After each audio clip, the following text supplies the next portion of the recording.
sige,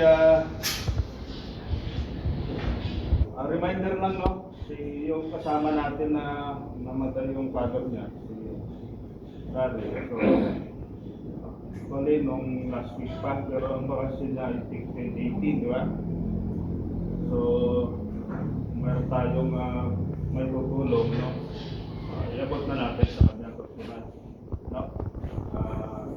Yun naman ay naka-ugalian na natin, no? So, malaking tulong na yun, di ba?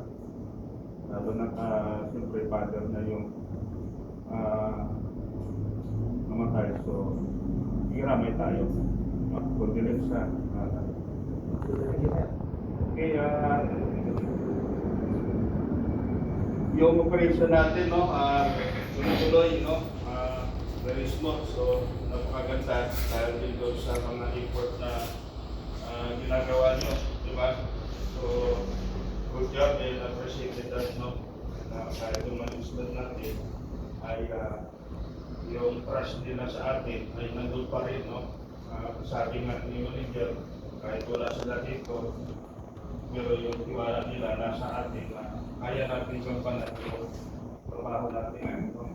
So, napakagandang feedback sa atin yan. Kahit sila mismo ay na-appreciate